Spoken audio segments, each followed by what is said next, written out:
Jemaat sekalian, menyambut saat pemberitaan firman, kebenaran Tuhan disampaikan. Mari kita dengan rendah hati memohon pertolongan Roh Kudus. Mari kita berdoa.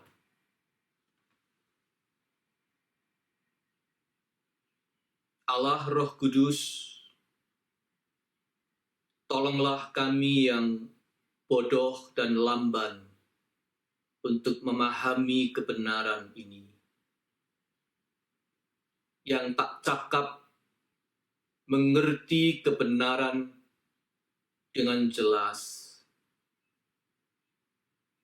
Tolonglah kami Roh Kudus. Berilah kami terang-Mu. Berilah kepada kami pengertian dan hikmat-Mu, supaya kami dapat memahami pesan kebenaran dari firman Allah yang dibaca, direnungkan, dan diberitakan. Mampukan kami baik sebagai pemberita ataupun sebagai pendengar umat-Mu. Mampukan kami untuk mengerti, memahami, dan menaatinya. Di dalam nama Yesus Kristus, yang sudah mengutus Roh Kudus-Nya ke dalam hati setiap kami. Kami berdoa. Amin. Pembacaan Alkitab diambil dari Injil Lukas 24 ayat 36 hingga 49. Dan sementara mereka bercakap-cakap tentang hal-hal itu, Yesus tiba-tiba berdiri di tengah-tengah mereka dan berkata kepada mereka, "Damai sejahtera bagi kamu." Mereka terkejut dan takut dan menyangka bahwa mereka melihat hantu. Akan tetapi ia berkata kepada mereka, "Mengapa kamu terkejut dan apa sebabnya timbul keraguan-raguan di dalam hati kamu? Lihatlah tanganku dan kakiku. Aku sendirilah ini. Rabalah aku dan lihatlah, karena hantu tidak ada daging dan tulangnya seperti yang kamu lihat ada padaku." Sambil berkata demikian, ia memperlihatkan tangan dan kakinya kepada mereka. Dan ketika mereka belum percaya karena girangnya dan masih heran, berkatalah ia kepada mereka, "Adakah padamu makanan di sini?" Lalu mereka memberikan kepadanya sepotong ikan goreng. Ia mengambilnya dan memakannya di depan mata mereka. Ia berkata kepada mereka, "Inilah perkataanku yang telah kukatakan kepadamu ketika aku masih bersama-sama dengan kamu, yakni bahwa harus digenapi semua yang ada tertulis tentang aku dalam kitab Taurat Musa dan kitab Nabi-Nabi dan kitab Mazmur." Lalu ia membuka pikiran mereka sehingga mereka mengerti kitab suci. Katanya kepada mereka, "Ada tertulis demikian, Mesias harus menderita dan bangkit dari antara orang mati pada hari yang ketiga. Dan lagi, dalam namanya berita tentang pertobatan dan pengampunan dosa harus disampaikan kepada segala bangsa, mulai dari Yerusalem. Kamu adalah saksi dari semuanya ini, dan aku akan mengirim kepadamu apa yang dijanjikan Bapa-Ku. Tetapi kamu harus tinggal di dalam kota ini sampai kamu diperlengkapi dengan kekuasaan dari tempat tinggi." Demikianlah pembacaan Alkitab. Berbahagialah kita yang mendengarkan firman Allah dan memeliharanya. Haleluya. Haleluya, haleluya, haleluya.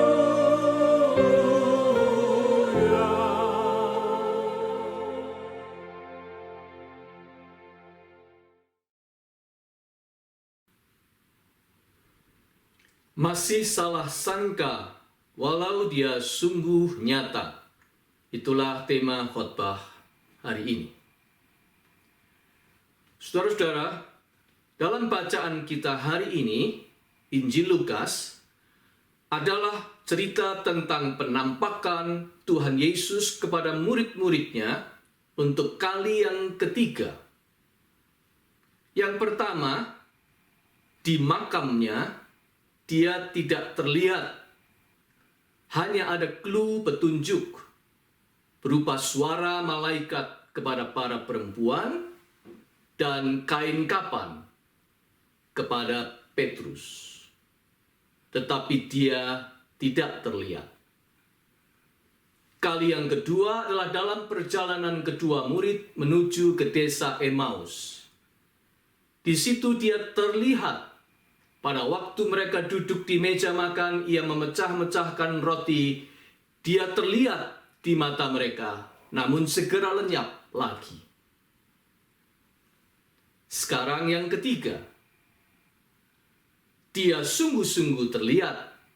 Semua murid melihatnya nyata di depan mata. Jadi ada peningkatan. Dia makin terlihat. Ibaratnya di zoom in. Nyata terlihat. Namun, apakah murid-muridnya dengan begitu melihat kebenaran itu dengan jelas? Apakah mereka melihat Yesus yang bangkit itu sebagai sebuah kebenaran dengan jelas? Jawabnya, rupanya tidak.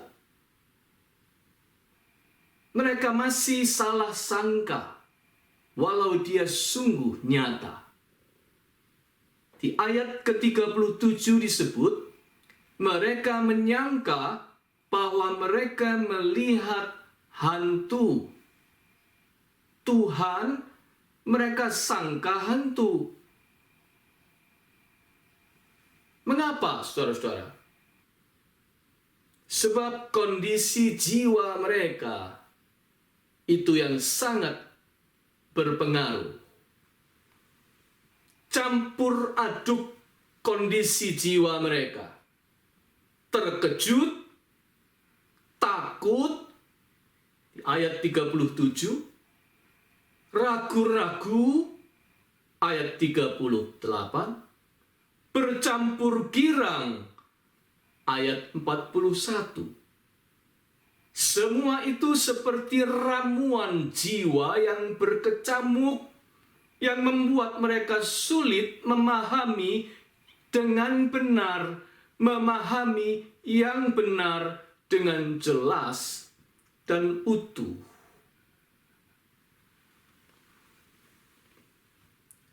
Tetapi begitulah manusia, bukan? Apa yang kita lihat tergantung bagaimana kondisi jiwa kita saat melihatnya. Orang terkejut, misalnya, menyangka pohon bisa dilihat sebagai genderuwo atau jin karena terkejut. Orang takut bisa melihat kucing sebagai macan. Orang takut bisa melihat kawan sebagai musuh.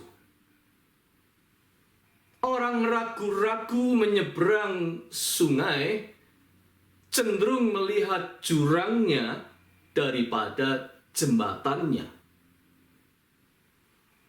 Orang terlalu girang, excited, bisa berabe juga. Bisa mengira sudah menang, padahal belum. Bisa pula melihat tulisan jumlah uang, kelebihan 0 di belakangnya. Berabe. Orang takut pada ketinggian, disuruh menyeberang jembatan kaca mereka bisa mentah-mentah menolak, sementara bagi yang lain asik saja. Orang sedang jatuh cinta, oh semuanya terlihat indah. Pokoknya penglihatan manusia sangat dipengaruhi oleh kondisi jiwanya.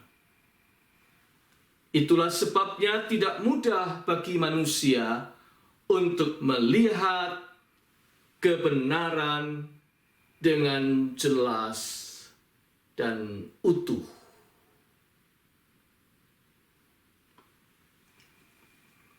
Baik itu kebenaran-kebenaran sederhana, maupun apalagi kebenaran-kebenaran besar dan mulia. Manusia tidak mudah melihat kebenaran apa adanya sebagai kebenaran. Memahami kebenaran apapun bagi kita selalu struggle, selalu penuh tanda tanya. Apa ini benar? Pendapat siapa yang benar? Pilihan mana yang benar? Apakah langkah yang saya ambil ini sudah benar? Kita selalu punya pertanyaan-pertanyaan seperti itu. Pertanyaan-pertanyaan tentang yang benar. Pertanyaan-pertanyaan tentang kebenaran. Contohnya, dalam saat sekarang ini, saudara-saudara, dalam krisis wabah ini, orang penuh dengan pertanyaan. Setelah sekian lama menghadapi serbuan wabah dengan segala konsekuensi-konsekuensinya pada hidup kita, salah satu pertanyaan utama ialah, mana yang benar? Kita ini perang melawan corona atau berdamai dengan corona? Perang atau damai? Kita ini terus sembunyi, tinggal di rumah, stay at home, atau ya kita semua jalani hidup senormal mungkin. We have to live with that.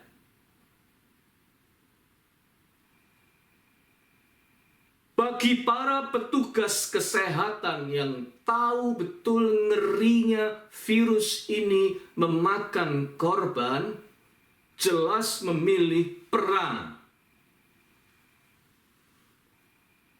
Bagi para pebisnis yang ngeri membayangkan ambruknya perekonomian, cenderung memilih berdamai.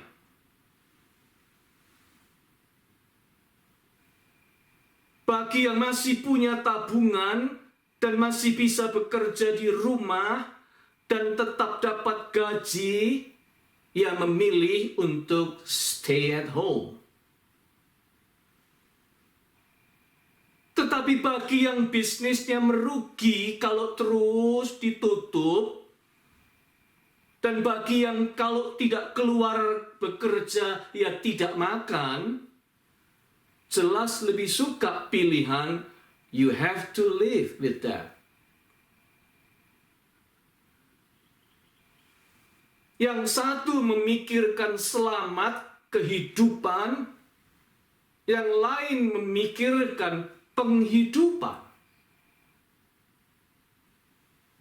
Semua orang, semua pejabat negeri, semua masyarakat, bahkan semua bangsa, semua negara menghadapi dilema pertanyaan ini. Sebaiknya kita ini terus perang melawan corona dengan lockdown, atau berdamai saja kembali hidup senormal mungkin. Live with that. Dan kita masing-masing juga bertanya, bukan? Mana yang benar? Saya mengajak saudara kita kembali kepada bacaan kita hari ini. Kita melihat bagaimana proses Tuhan Yesus membimbing murid-muridnya untuk melihat kebenaran akan kebangkitannya. Pedoman yang pertama kita perhatikan. Dia bertanya di ayat 41, adakah padamu makanan di sini? Cukup aneh. Tuhan Yesus mempertanyakan hal ada makanan. Bahkan tentu kelanjutannya nanti adalah dia makan, serta mengajak mereka makan. Ayat 43 yang bisa kita bandingkan dengan Injil Yohanes pasal 21 ayat 9 sampai dengan 14. Mereka memang makan bersama. Bagi saya ini pedoman yang menarik dan sungguh penting untuk menjawab pertanyaan kita tadi. Berada di pihak manapun kita, berperang atau berdamai dengan corona, topik ada makanan atau tidak harus menjadi pegangan. Sebab ini kebenaran. Semua perlu makan. Semua butuh makan. Semua tetap cari makan. Yang sehat perlu makan, yang sakit perlu makan, yang merawat orang sakit perlu makan. Ketersediaan makanan mutlak untuk diprioritaskan.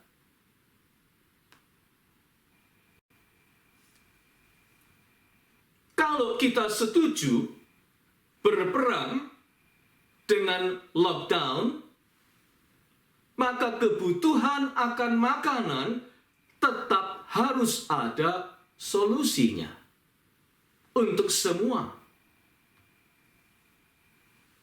Tidak bisa diabaikan.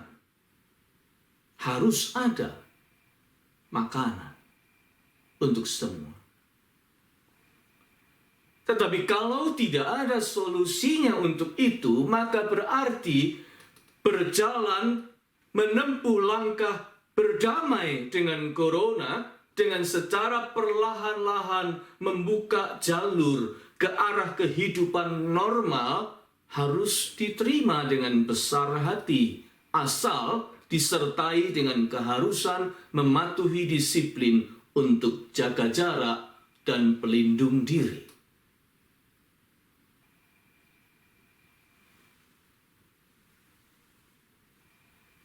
Sekarang kita melihat pedoman yang kedua.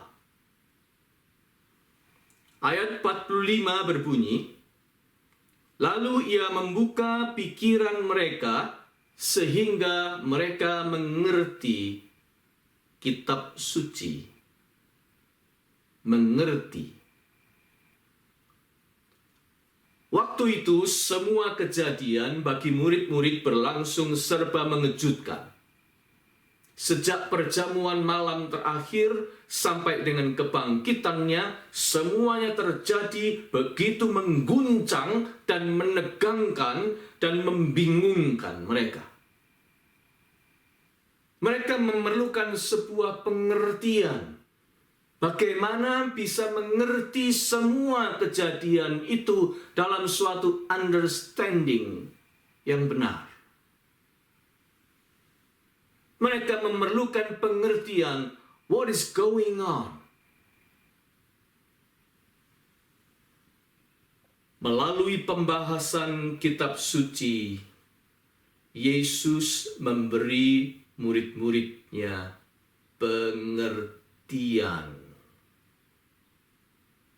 Sehingga mereka ngeh, mereka faham, mereka sadar akan situasi dan apa yang telah terjadi secara lebih menyeluruh.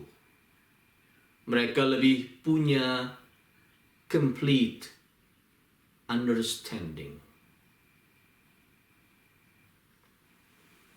Saudara-saudara, memahami kebenaran memerlukan pengertian. Pengertian yang lebih menyeluruh, understanding, awareness, discernment. Kata Yunania dipakai kata nous, atau dengan kata lain, wisdom. Pandemi sekarang ini mengejutkan, mengguncang kita semua. Tak pernah kita membayangkan akan terjadi seperti ini. Oleh karena itu kita perlu meminta hikmat dari Tuhan untuk kita mengerti, menata pengertian kita secara lebih utuh. What is going on? Kondisi ini, saudara-saudara, jangan dipahami dengan pengertian yang sempit, yang dangkal, apalagi tendensius. Baik tendensius politis ataupun tendensius agamis belaka. Misalnya, oh ini perang dunia dengan senjata virus. Oh ini hukuman Tuhan. Oh ini penggenapan akhir zaman. Atau apapun istilahnya. Sebagus apapun istilahnya. Sebombastis apapun itu sebutannya. Yang nanti ujung-ujungnya adalah menyerang pihak seberang atau mencari selamat dan keuntungan bagi diri sendiri.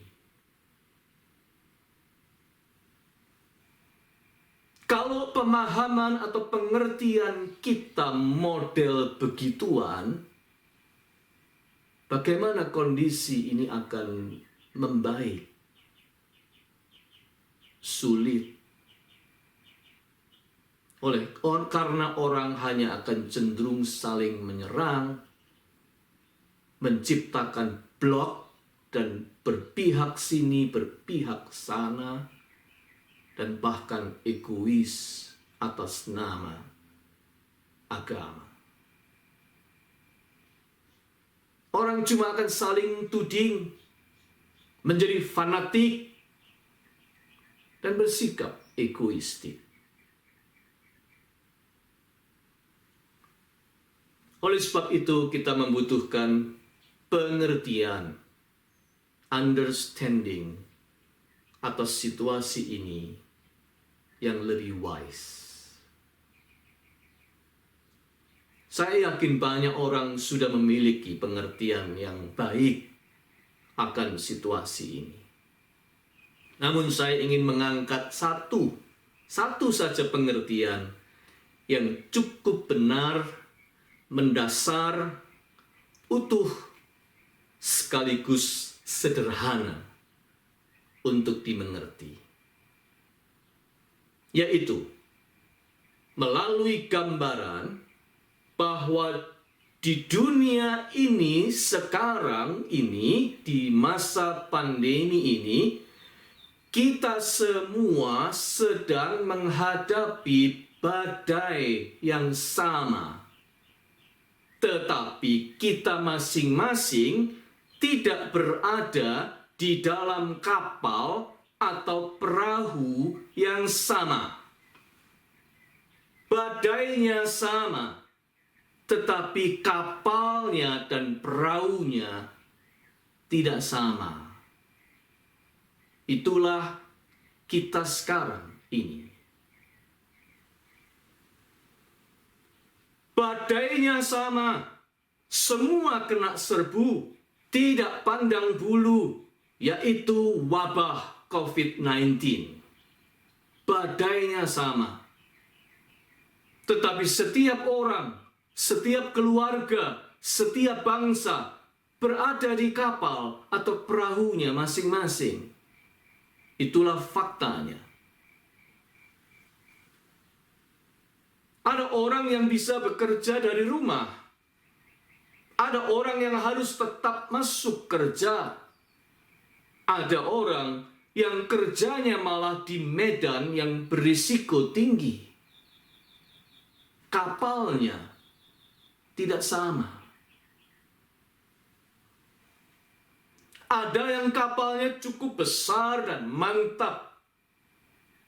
Rumah tempat berteduh ada, tabungan ada, tinggal di rumah tak masalah, sebab kerjaan tetap mantap, penghasilan menjamin, dapat bantuan pemerintah, sehat, masih muda, dan seterusnya. Kalau itu yang terjadi, itu kapal yang mantap, bukan? Tetapi ada yang kapalnya kecil saja, bahkan bukan yang kokoh-kokoh amat. Tabungan tidak banyak. Perusahaan tempat bekerja sedang terus-menerus mengurangi tenaga kerja. Usia tidak muda lagi. Kesehatan tidak begitu prima, dan seterusnya. Itulah kapal di mana mereka berada. Tapi ada pula yang perahunya bukan kapal, perahunya terbilang kecil dan terhempas sana sini. Tak punya tabungan. Tak dapat bantuan apa-apa. Penghasilannya minim. Kalau tidak keluar untuk bekerja, ya tidak bisa makan. Kena PHK. Di rumah ada tanggungan yang sakit, dan seterusnya.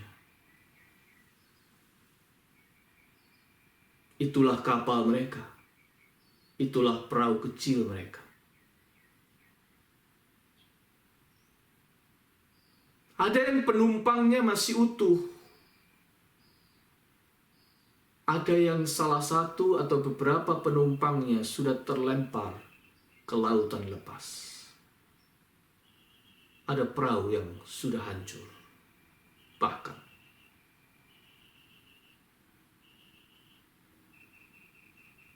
dan masih banyak lagi variasi, macam-macam kapal yang berbeda di lautan yang sama dengan badai yang sama. Badai yang sama, tetapi dihadapi oleh kapal-kapal yang berbeda, dan dampaknya tidak sama.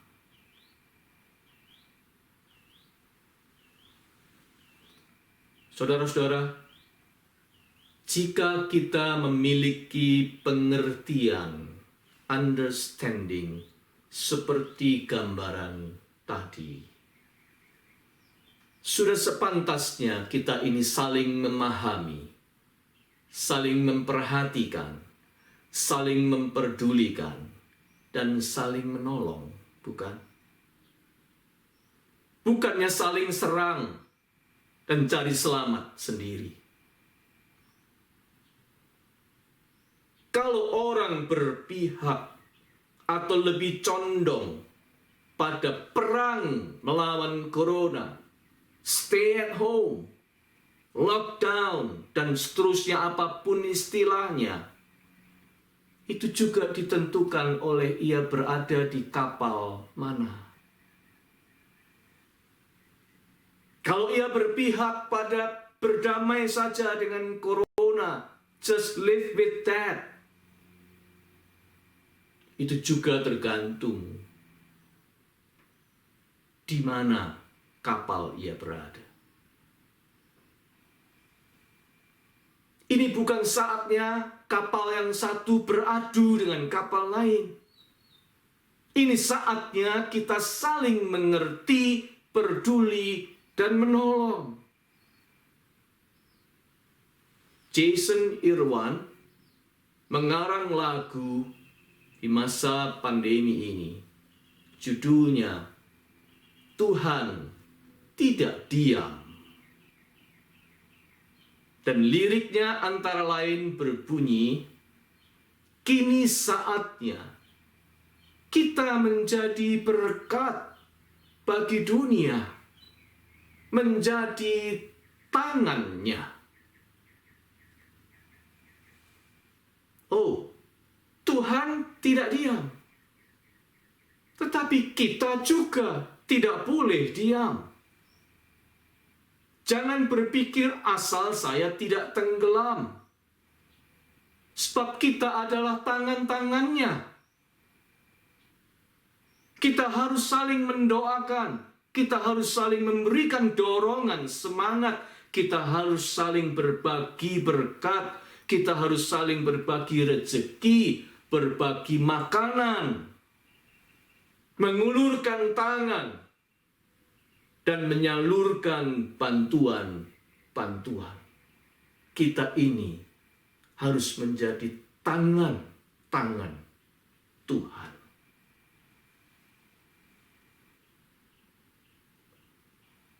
Sekarang pedoman yang ketiga terakhir. Di ayat 49. Dan aku akan mengirim kepadamu apa yang dijanjikan Bapakku. Yesus tahu kita ini struggle untuk memahami sebuah kebenaran. Sebab pada dasarnya kita semua melihat sesuai latar belakang kondisi jiwa kita. Kondisi jiwa kita mempengaruhi kita untuk melihat kebenaran. Kita struggle melihat kebenaran. Sama seperti murid-murid waktu itu. Yesus tahu itu. Dia tahu bahwa kita ini taunya yang benar hanya di sisi kita, di pihak kita. Kita sukar melihat kebenaran secara menyeluruh dan utuh. Oleh sebab itu, dia mengirimkan janji Bapa, penolong yang kita sebut Roh Kudus. Dalam Yohanes 14 ayat 17, Yesus bahkan mengatakan roh itu, roh kebenaran. Dia memberi kepada kita roh kebenaran untuk menuntun kita memahami kebenaran. Saudara kita memang sering peragu dan penakut seperti murid-murid. Kita tak cakap menentukan mana yang benar. Kita ini bodoh dan lamban untuk melihat kebenaran. Tetapi Yesus tidak membiarkan kita sendirian. Di dalam keterbatasan kita, Dia memberi kita penolong. Janji Bapa itu adalah Roh Kudus yang akan diam di dalam kita dan menuntun kita dalam kebenaran. Itu janjinya. Roh itu akan menuntun kita bisa melalui suara hati kita yang paling dalam, bisa melalui suara sapa sesama manusia yang memberi kepada kita pengertian dan pencerahan, dan terutama melalui kitab suci atau Alkitab yang kita akrabi dari waktu ke waktu dan memberi kepada kita pengertian dan pencerahan tentang kebenaran.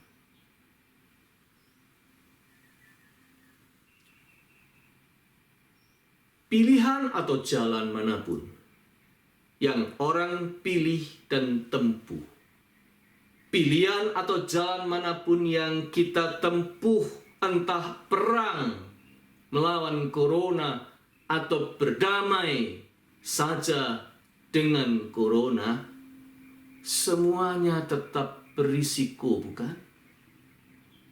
Semuanya tetap ada risiko, sebab kita memang menghadapi badai yang sama. Justru karena itu, kita membutuhkan penyertaannya. Jadi, berjalanlah di dalam iman kepada Dia yang menyertai kita, menyertai dengan Roh-Nya yang kudus. Walk by faith, berjalan dengan iman. Pertama-tama, bukan berarti kita tidak realistis. Perlu ada persediaan makanan, tetap harus realistis.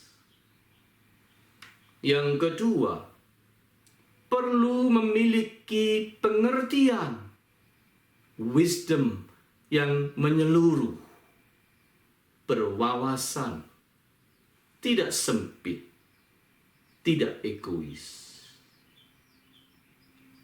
Dan yang ketiga, perlu tuntunan dan penyertaan dari Roh Kudus supaya kita melangkah di jalan kebenaran. Amin.